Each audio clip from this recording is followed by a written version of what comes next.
There's a reason the crowd reaction to John Cena's sudden return at Elimination Chamber sent shockwaves through the WWE universe. It wasn't nostalgia, it was unease. Cena walked out not with the patented salute or a towel thrown into the crowd, but with an eerily calculated glare and a smirk that immediately erased years of goodwill in seconds. The crowd wasn't just witnessing a character shift, they were seeing the weaponization of legacy. And in that moment, the message became clear. This isn't the John Cena who hugs Make-A-Wish kids and fires off corny one-liners. This is the man who's decided that if the system he built has forgotten him, then he'll destroy the new world they've crowned in his absence. That's not something Cody Rhodes can overcome. Not now. Rhodes, for all his heroic polish and championship pedigree, is walking into a trap, not a wrestling match, not a coronation, a setup. The most dangerous part about John Cena's heel turn isn't that he's angry, it's that he's strategic. He's not storming into Wrestlemania with chaos. He's bringing calculation. Every promo since Elimination Chamber has been lined with barbed wire, laced with surgical precision,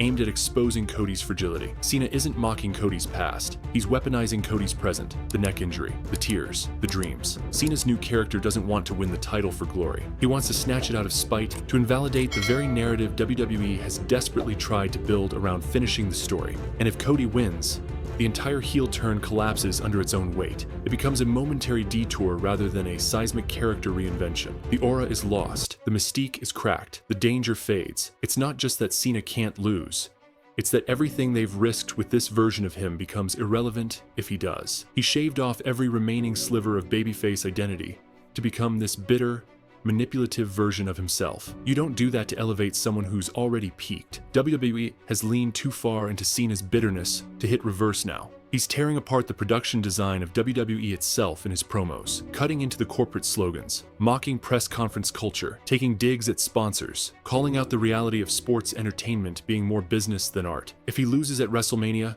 then it's all just performance. If he wins, then he becomes the most dangerous man in wrestling again. Not because he can hurt people, but because he can control the narrative. He can redefine what power looks like in WWE. Cody's character isn't equipped to survive that kind of storytelling defeat. He already got his WrestleMania moment in Philadelphia. The finish the story arc reached its zenith with Roman Reigns' defeat. To now shift the entire weight of that narrative into a second consecutive redemption arc would exhaust the audience. There's a thin line between sympathy and stagnation. And Cody, while still adored, risks slipping into the latter. Cena beating him forces Rhodes into uncomfortable but necessary territory, a reinvention, a darkening, a new layer, because the best babyfaces are forged in suffering. And if Rhodes overcomes this version of Cena without truly being tested, it dilutes the venom this heel run was built on. Cody can afford to lose. Cena cannot. The reality is that John Cena's heel turn is more than a character shift. It's a challenge to WWE's own moral compass. He's not cheating to win. He's dismantling narratives, exploiting nostalgia, and calling out hypocrisy. He's saying the quiet part loud, pointing fingers at a machine that chewed him up and spit him out in favor of fresher merchandise and a newer face. It's meta, it's layered. It's the kind of storytelling WWE hasn't leaned into this deeply since the days of CM Punk's pipe bomb. If Cena walks into WrestleMania and loses clean, then everything he said about WWE being corporate theater rings hollow. If he wins, then suddenly WWE is forced to answer to the character it created. They must confront the reality of a man who was once the golden goose turning into the serpent in the garden. And the most critical piece here is timing. Cena isn't sticking around for another 5-year run. He's chosen this moment, this era, and this opponent for a reason. The stars don't align for this kind of storytelling every year. The anti-hero heel John Cena run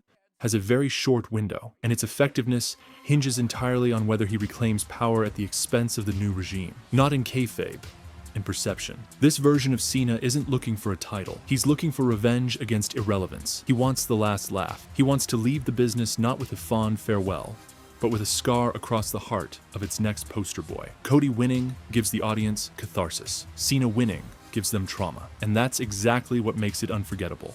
The truth is, this heel arc gives Cena something he's never had: unpredictability. The old Cena was reliable, the one who always did the right thing, said the right lines, and posed with the fans after the show went off air. Now, he's unpredictable in the most unsettling way. He might shake Cody's hand, or spit in his face. He might pin him clean, or tear up the championship afterward, and drop it at Triple H's feet. That volatility gives this match stakes that go far beyond a win-loss column. If Cody wins, then the arc stops. If Cena wins, the story explodes. You get fresh blood feuds, Seth Rollins hunting for revenge, CM Punk returning to balance chaos with chaos, LA Knight calling out the king with no kingdom. The possibilities are endless, but only if Cena walks out of WrestleMania with his hand raised. There's also the backstage reality.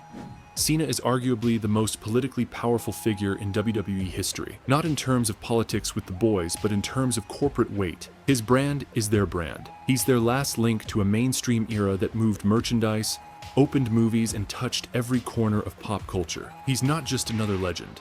He's their safest investment, but by turning heel, he's put all that goodwill on the line. He's sacrificed his universal appeal to say something deeper about identity, relevance, and bitterness. You can't erase that in one night. You can't sell out your legacy only to lose it in a moment of feel-good triumph. That doesn't serve Cena, it doesn't serve the fans, and it sure as hell doesn't serve the future of storytelling in WWE. Heel Cena is the closest thing WWE has had to a prestige drama villain in years. He's the Walter White of this arc, a man who believes he's right, even if the world sees him as the villain.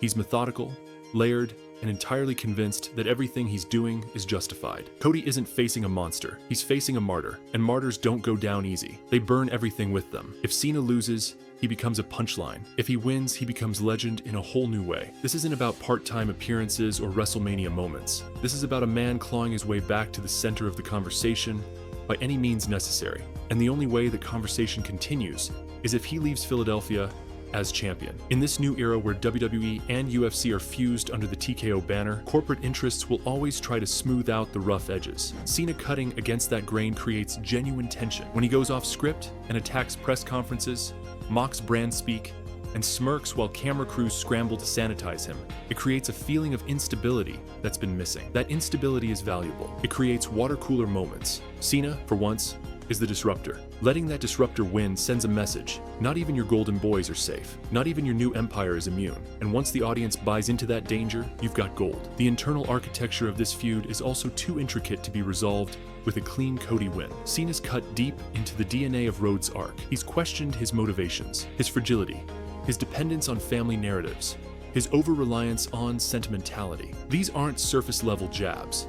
They're attacks on Cody's psyche. If Cody wins without answering those questions, without evolving into something more hardened, more ruthless, then he wins in a vacuum. Cena walking away as champion forces Cody into a crucible, where he has to redefine his purpose and earn not just the audience's cheers, but his own self-worth again. It's storytelling that doesn't end, it evolves. Cody winning ends the chapter. Cena winning rips the book in half. Even the visual symmetry matters. Cena raising the title as the crowd boos in stunned silence. It's the inversion of everything WWE fans are used to.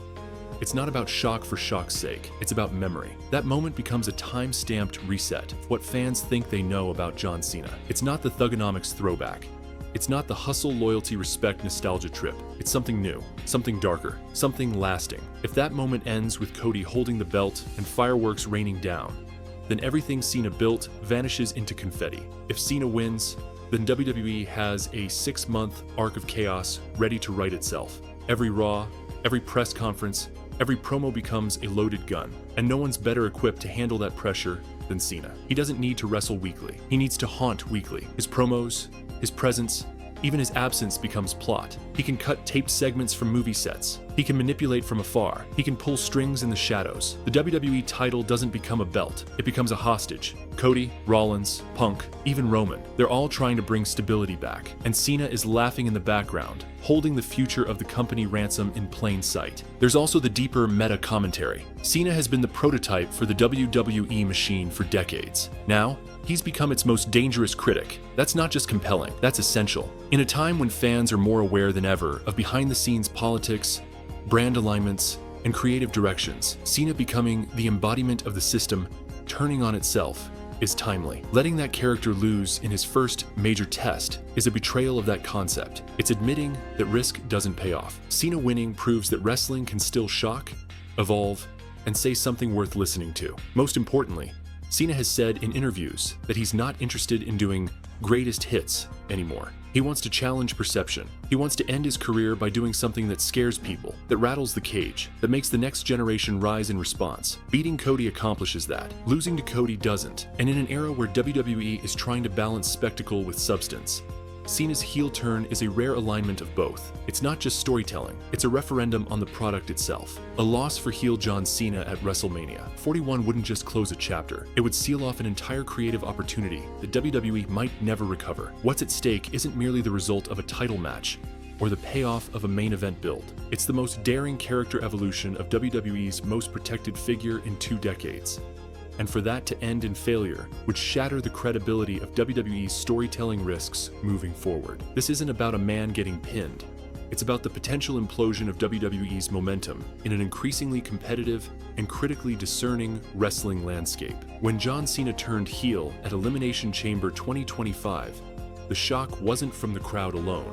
It was a tremor that reached the core of WWE's identity. For the first time, the man who built his brand on merchandise-friendly catchphrases and squeaky clean heroism chose to reject everything he stood for. Cena didn't just turn on Cody Rhodes, he turned on the system, and by doing so, he turned on the fans' expectations. If WWE allows Cody to pin this version of Cena cleanly at WrestleMania, it sends a clear message to the audience. Even the boldest decisions will be undone when it matters most. That type of creative bait and switch doesn't just disappoint, it conditions fans to distrust narrative stakes entirely. The problem isn't that Cena would lose, it's that what he represents would collapse. His promos have gone beyond insults. They've questioned WWE's evolution. Cena has mocked the shift toward corporate gloss, criticized the overproduction of characters, and ridiculed the sanitized image that WWE projects on social media and at press conferences. In doing so, he became the first real opposition figure within the WWE universe in years. This wasn't just a wrestling feud, it was ideological warfare.